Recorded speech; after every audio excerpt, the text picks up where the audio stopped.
Desde os tempos mais remotos, antes mesmo de existir o conceito moderno de namoro, os relacionamentos eram vividos de formas completamente diferentes. O que hoje conhecemos como encontros românticos, trocas de mensagens e demonstrações de carinho, na antiguidade tinha outro significado, outras regras e principalmente outros interesses. O amor romântico, aquele idealizado nas histórias e filmes, era quase inexistente em muitas culturas antigas. O casamento, por exemplo, não era visto como a união de duas pessoas que se amavam, mas sim como um acordo entre famílias, um pacto social, político ou até econômico. O namoro, no sentido atual, praticamente não existia. E quando surgia algo semelhante, estava ligado a tradições, costumes e até mesmo rituais que poderiam parecer estranhos para nós hoje. Na antiga Mesopotâmia, por exemplo, os relacionamentos eram regidos por leis severas. O famoso Código de Hammurabi, escrito há quase 4.000 anos, trazia regras sobre casamento, adultério e até punições para quem quebrasse esses acordos. Não havia espaço para um namoro livre, espontâneo. O interesse principal era a continuidade da linhagem e a preservação das alianças entre famílias. Os jovens não escolhiam seus parceiros. Muitas vezes, o destino amoroso era decidido pelos pais, quando ainda eram crianças. No Egito Antigo, por outro lado, existia mais liberdade em comparação a outros povos. Alguns registros mostram que homens e mulheres podiam se aproximar, conversar e até viver relações que lembravam um namoro. No entanto, tudo isso era fortemente influenciado pelo status social. Os faraós e as elites tinham múltiplas esposas, concubinas e amantes, enquanto o povo comum buscava relações mais simples, mas ainda ligadas à ideia de formar uma família. Cartas de amor foram encontradas em papiros egípcios, mostrando que a paixão existia, mas ela não era o centro do relacionamento, e sim um complemento. Na Grécia Antiga, o amor era visto de formas diversas. Existia o amor erótico, físico, mas também o amor platônico, aquele que era mais espiritual e intelectual. No entanto, o casamento era um dever cívico, não um resultado de escolha apaixonada. Os jovens gregos raramente tinham a liberdade de namorar, como entendemos hoje. Muitas vezes, relacionamentos antes do casamento eram escondidos, secretos e até mesmo proibidos. Em Roma, as coisas começaram a mudar. O Império Romano trouxe mais registros de declarações amorosas e até poemas dedicados a pessoas amadas. Escritores como Ovídio falavam sobre as artes da sedução e do romance, mostrando que existia uma vida amorosa fora das regras rígidas do casamento. Porém, era um privilégio de poucos. A maioria da população ainda estava presa a uniões arranjadas. O namoro, quando existia, era quase sempre em segredo, longe dos olhos da sociedade e da família. Na Idade Média, a situação ganhou tons sombrios. O namoro como prática romântica era quase inexistente entre os camponeses. A igreja controlava rigidamente a vida das pessoas, e o casamento era considerado um sacramento. Namorar por desejo, por atração ou por amor era visto como perigoso, quase como um pecado. No entanto, nos castelos e nas cortes surgia a chamada Corte do Amor, onde cavaleiros se declaravam para damas de forma poética, com músicas, poesias e gestos de devoção. Mas na maioria das vezes, essas relações nunca se consumavam. Eram apenas jogos sociais, um amor idealizado e proibido. Outro detalhe importante é que em muitas culturas antigas, o relacionamento entre jovens era controlado pelas famílias de maneira quase absoluta. Não havia privacidade, não havia encontros às escondidas como vemos hoje. O contato entre homens e mulheres era vigiado, e qualquer aproximação fora das regras sociais poderia trazer desonra e até punições severas. Enquanto hoje associamos o namoro à liberdade, à escolha pessoal e ao amor verdadeiro, na antiguidade, o relacionamento tinha um peso coletivo.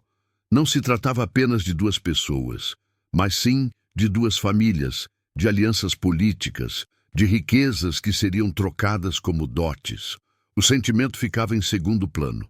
Podemos dizer que o namoro como conhecemos, com encontros, olhares, declarações e paixão, é algo relativamente recente.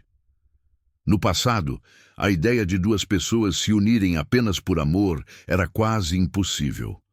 Amar em segredo era comum, mas assumir esse amor diante da sociedade era arriscado.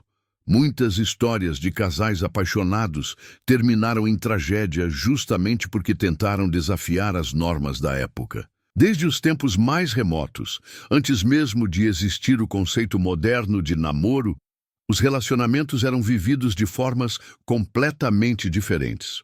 O que hoje conhecemos como encontros românticos, trocas de mensagens e demonstrações de carinho, na antiguidade tinha outro significado, outras regras e principalmente outros interesses. O amor romântico, aquele idealizado nas histórias e filmes, era quase inexistente em muitas culturas antigas.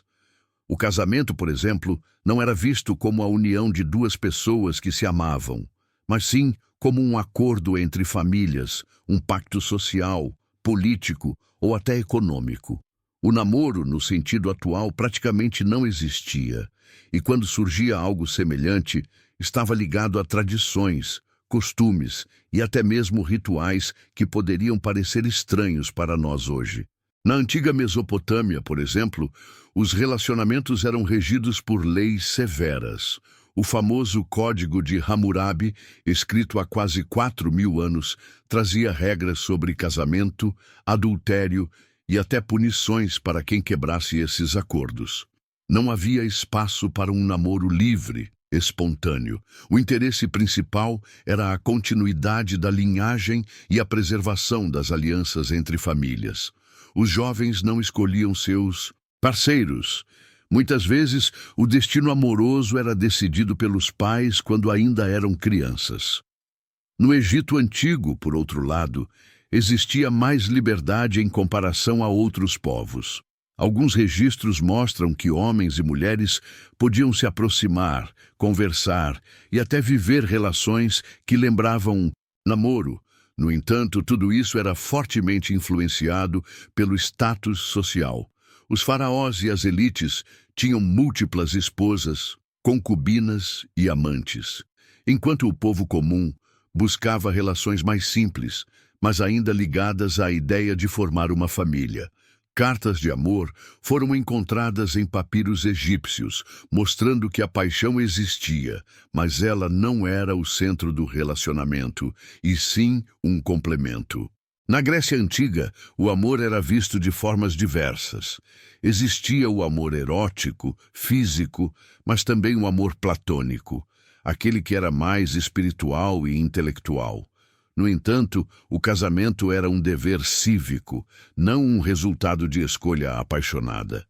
Os jovens gregos raramente tinham a liberdade de namorar, como entendemos hoje. Muitas vezes, relacionamentos antes do casamento eram escondidos, secretos e até mesmo proibidos. Em Roma, as coisas começaram a mudar. O Império Romano trouxe mais registros de declarações amorosas e até poemas dedicados a pessoas amadas. Escritores como Ovídio falavam sobre as artes da sedução e do romance, mostrando que existia uma vida amorosa fora das regras rígidas do casamento. Porém, era um privilégio de poucos. A maioria da população ainda estava presa a uniões arranjadas. O namoro, quando existia, era quase sempre em segredo, longe dos olhos da sociedade e da família. Na Idade Média, a situação ganhou tons sombrios. O namoro como prática romântica era quase inexistente entre os camponeses. A igreja controlava rigidamente a vida das pessoas, e o casamento era considerado um sacramento. Namorar por desejo, por atração ou por amor era visto como perigoso, quase como um pecado. No entanto, nos castelos e nas cortes surgia a chamada corte do amor, onde cavaleiros se declaravam para damas de forma poética, com músicas, poesias e gestos de devoção. Mas, na maioria das vezes, essas relações nunca se consumavam. Eram apenas jogos sociais, um amor idealizado e proibido. Outro detalhe importante é que em muitas culturas antigas, o relacionamento entre jovens era controlado pelas famílias de maneira quase absoluta. Não havia privacidade, não havia encontros às escondidas como vemos hoje. O contato entre homens e mulheres era vigiado, e qualquer aproximação fora das regras sociais poderia trazer desonra e até punições severas. Enquanto hoje associamos o namoro à liberdade, à escolha pessoal e ao amor verdadeiro, na antiguidade o relacionamento tinha um peso coletivo. Não se tratava apenas de duas pessoas, mas sim de duas famílias, de alianças políticas, de riquezas que seriam trocadas como dotes. O sentimento ficava em segundo plano.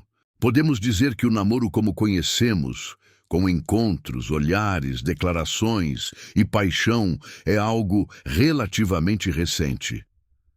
No passado, a ideia de duas pessoas se unirem apenas por amor era quase impossível. Amar em segredo era comum, mas assumir esse amor diante da sociedade era arriscado.